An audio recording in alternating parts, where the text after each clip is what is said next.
Welcome students, welcome to AIR Gurukul. My name is Rohit Shrivastava और इस session में हम लोग ऑर्गन पाइप्स में एंड करेक्शन पढ़ेंगे। Okay, so let's begin the session. तो जब कभी भी तुमने साउंड वेव्स का देखा होगा formation inside a pipe, organ pipe, चाहे वो ओपन हो या क्लोज्ड हो, तो वो हम जनरली कंसिडर करते हैं आइडियल केस।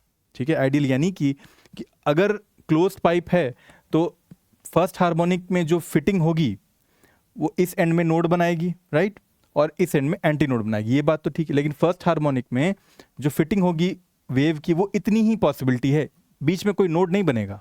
ठीक है, और उस केस में ये लेंथ होती है एल जो होगी, अगर ऑर्गन पाइप की लेंथ, वो होगी λ/4 के बराबर, वेव लेंथ के 1/4 हिस्से के बराबर। ठीक है, लेकिन जब हम लोग प्रैक्टिकल कंडीशन देखते हैं उस केस में जो वेव का फॉर्मेशन होता है उसमें एंटी नोड जो होता है वो थोड़ा सा बाहर की ओर बनता है, जिसको हम लोग एंड करेक्शन बोलते हैं। ये हिस्सा जो है इसको बोला जाएगा एंड करेक्शन। ठीक है, बिकॉज एंटी नोड जहां बनना चाहिए पाइप के आखिरी एंड पे, वहां ना बन के थोड़ा सा आगे जाके शिफ्ट होके बनता है। ठीक है, और ओपन ऑर्गन पाइप में क्या होगा? ओपन ऑर्गन पाइप में फर्स्ट हार्मोनिक की बात करें तो वहां पर बीच में सिर्फ एक नोड बनेगा, राइट, और इस एंड में एंटी नोड, इस एंड में भी एंटी नोड होते हैं, राइट, लेकिन ये एंटी नोड अब थोड़ा सा बाहर की ओर शिफ्ट हो जाएंगे और ये वाला भी बाहर की ओर शिफ्ट हो जाएगा। इसे बोला जाएगा एंड करेक्शन। ठीक है, ये होगा ओपन ऑर्गन पाइप में, ये कंडीशन होगी क्लोज ऑर्गन पाइप में। ठीक है, और यहां पर ऑब्वियसली ये पूरा हिस्सा अब λ/4 होगा क्लोज ऑर्गन पाइप में। यहां तक को हम λ/4 नहीं कहेंगे, यहां तक को λ/4 कहेंगे। एंड करेक्शन को ऐड करने के बाद को हम लोग λ/4 कहेंगे। वैसे यहां भी दोनों एंड करेक्शन जब हम लोग ऐड कर देंगे तब पूरी वेव काउंट होगी एज λ/2, बिकॉज ये हिस्सा यहां से लेके यहां तक λ/4 है और इस पॉइंट से इस हिस्से तक का जो लेंथ है वो λ/4 और है। दोनों λ/4 ऐड अप होके λ/2 ही बनाते हैं। देयरफॉर दिस पूरी length is after adding end correction is λ/2। ठीक है, तो इसकी डेफिनेशन ये है, when sound waves reach the open end of a pipe the antinode actually forms slightly outside the pipe. ठीक है, so the pipe behaves as if it's bit longer than the physical length, इस तरह behave करती है। तो effective length जो हो जाती है वो हो जाती है actual length plus and correction. Actual length जो है वो तो है ही, साथ में एंड करेक्शन ऐड करना पड़ता है, तब जाके हम इस पूरे लेंथ को λ/4 लिखते हैं, या फिर यहां भी एंड करेक्शन ऐड करने के बाद पूरी लेंथ को हम लोग λ/2 लिखेंगे। ठीक है, तो इफेक्टिव लेंथ जो होती है, लेंथ जो ऑर्गन पाइप की है वो तो है ही, प्लस एंड करेक्शन ये होगी। ठीक है, तो ई इसमें क्या है? एंड करेक्शन है। और अगर ओपन एंड की बात करें, वन ओपन एंड वो कौन सा होता है? क्लोज ऑर्गन पाइप में होता है, जिसमें एक एंड ओपन होता है, एक एंड क्लोज होता है।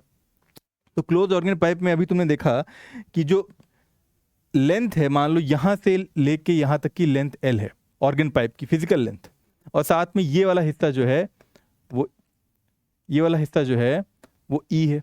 ठीक है, तो एल प्लस ई करने पे ही तो हमें λ/4 मिला, राइट, फॉर फर्स्ट हार्मोनिक।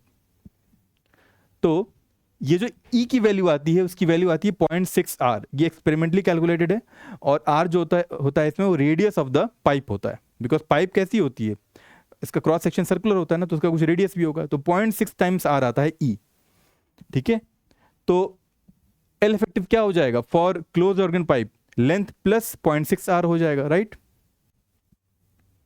वही लिखा है यहां पर। ओपन पाइप अगर है, देखो पहले क्लोज पाइप की बात कर लेते हैं इस वाले की। क्लोज पाइप में एक एंड ओपन होता है, एक एंड क्लोज होता है, तो उस केस में एंड करेक्शन सिर्फ एक बार आ रहा था ना, राइट में, तो वो एक ई ऐड होगा एल में, तो एल प्लस ई लिखेंगे एल इफेक्टिव को, और ई की वैल्यू 0.6 r होती है, तो देयरफॉर एल प्लस 0.6 r जो होगा हमारा एल इफेक्टिव होगा। ठीक है, जिसको हम लोग फर्स्ट हार्मोनिक में λ/4 के बराबर लिख सकते हैं। सेकेंड केस की बात करें जहां पर ओपन पाइप की बात हो, ओपन पाइप का मतलब होता है दोनों एंड ओपन है, दोनों जगह एंटी नोड बन रहा है, उस केस में एंड करेक्शन दोनों में पॉसिबल है, इधर भी शिफ्ट कर सकता है वे बाहर की ओर, इधर भी शिफ्ट कर सकता है बाहर की ओर। ठीक है, तो दो बार ई ऐड करने पड़ेंगे, 2e, एल प्लस 2e जो होगा वो एल इफेक्टिव बन जाएगा इस बार, एल प्लस 2e। देयरफॉर ई की वैल्यू 0.6 r होती है, तो 2 इंटू 0.6 r क्या हो जाएगा? 1.2 r, इसलिए जो फॉर्मूला आ रहा है एल प्लस 0.2 r आ रहा है एल इफेक्टिव का। ठीक है, जो कि तुम फॉर फर्स्ट हार्मोनिक के लिए λ/2 रख सकते हो फॉर ओपन ऑर्गन पाइप। ठीक है, इस लेंथ को। ठीक, अच्छा क्यों होता है ऐसा?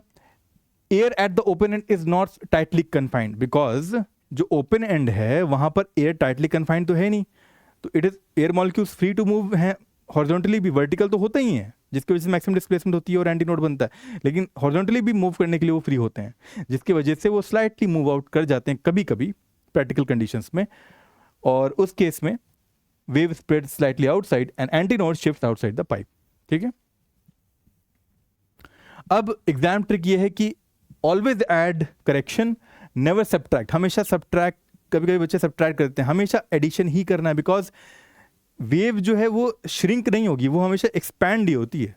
ये साउंड या वेव की या एयर की अपनी टेंडेंसी है, एयर इज एक्सपैंडिंग टेंडेंसी रखने वाला एक एलिमेंट है, राइट। तो इसीलिए एडिशन करना है तो ओपन पाइप में 2 ही ऐड करना रहता है और क्लोज पाइप में 1 ही ऐड करना रहता है। ठीक है, given radius diameter in the question, of course जब क्वेश्चन में डायमीटर दिया होगा तो उसे रेडियस में कन्वर्ट करना पड़ेगा और फिर 0.6R निकालना पड़ेगा। ठीक है, हाई प्रिसीजन न्यूमेरिकल्स में इसकी ज़रूरत होती है, और कॉन्सेप्चुअल एमसीक्यूज भी कभी कभी पूछे जा सकते हैं ऐसे। ठीक है, अच्छा, फाइनल इनसाइट ये है कि and correction tells you sound doesn't stop exactly at the pipes and it extends a little outside. ठीक है, ऐसा इसलिए होता है बिकॉज एयर की टेंडेंसी होती है एक्सपैंड करने की, इट्स एक्सपैंडिंग नेचर तुम एयर कह सकते हो, इसी कारण ऐसा होता है। ठीक है, तो इस तरह ये सेशन कंप्लीट होता है स्टूडेंट्स। तो अगले सेशन में फिर मिलेंगे नए टॉपिक के साथ। Until then keep learning and keep having fun with physics. Thank you very much.